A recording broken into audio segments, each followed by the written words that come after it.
Comment allez-vous? Alors on m'a dit que la gourmandise était un vilain défaut, mais pas forcément. Je vais vous le prouver tout de suite. Bonjour. Bonjour. Alors comme ça, vous êtes la première pâtisserie allégée en sucre. C'est ça. C'est l'idée qui est née il y a environ 3 ans dans la tête de Christophe, mon associé, qui est tombé diabétique à l'âge de 50 ans. Ah, et il était gourmand à côté de ça. Exactement. Du coup, en fait, vos gâteaux, ils permettent de pallier à la frustration des diabétiques et aussi des autres, comme moi, qui ont envie de prendre trop de kilos. C'est des gâteaux qui restent gourmands et qui ont du goût et qui sont là pour ne pas faire monter ou faire des pics glycémiques grâce au sucre qui a été diminué et remplacé par d'autres sucres comme le sucre de coco, le sirop d'agave. Concrètement, dans vos pâtisseries, vous mettez à peu près 50% de sucre en moins, c'est vrai? C'est une moyenne, il y a certains produits où on en a beaucoup moins, on a carrément enlevé 70% de sucre, et d'autres produits où on a dû en enlever que 30%, tout simplement par manque de goût. On a fait appel à un biologiste et un diététicien dans le but de calculer les valeurs nutritionnelles et de savoir quels produits utiliser pour pallier à ces pics glycémiques. J'aimerais bien voir comment vous fabriquez tout ça. Ben allons-y. L'entre du chef. Ah, on va cuisiner. C'est ça. Qu'est-ce qu'on va faire? Donc aujourd'hui on va finir des tartes citron. Ouais. Donc c'est des tartes citron qui ressemblent à des tartes citron meringuées, mais en fait qui ne sont pas des tartes citron non, meringuées. c'est exact. On a remplacé la meringue par un lait qu'on a gélifié à la pectine de fruits et qu'on fait foisonner. Donc on a quelque chose de très peu sucré avec très peu de matière grasse. Ça c'est la crème de citron? C'est la crème citron. Donc c'est une crème avec 50% de sucre en moins. Donc il y a 30% de matière grasse en moins dans vos pâtisseries également?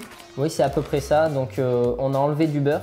Oui, que vous remplacez par quoi? Alors dans certaines préparations, on le remplace pas, on en enlève. Et dans d'autres, on remplace par de l'huile de pépin de raisin, de l'huile de noisette. Oméga 3, oméga 6. Voilà, et puis c'est surtout qu'on enlève une partie des acides gras saturés par des insaturés. Il y a plus de fibres aussi dans vos pâtisseries? Tout à fait. Donc dans la pâte sablée, comme celle-ci, on a rajouté un peu de son d'avoine pour rajouter des fibres et on est en farine semi-complète.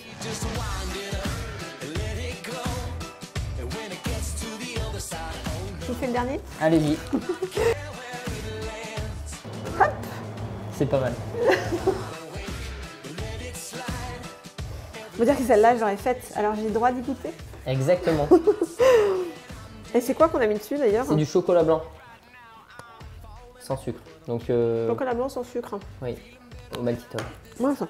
Là, la robe, non c'est bon. Donc vos best-sellers c'est quoi? Les best-sellers. La tarte citron. Exactement, la tarte citron c'est sûr.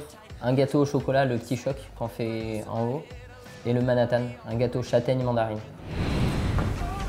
Et pour le chocolat, vous faites comment? Donc pour le chocolat, on a un chocolat avec une masse cacao beaucoup plus importante. Ah oui, la caméra de la Lidl là. C'est du chocolat, mais du vrai chocolat. Tout est en chocolat. C'est un chocolat sans sucre, à base de sucre qui provient du maïs, le maltitol.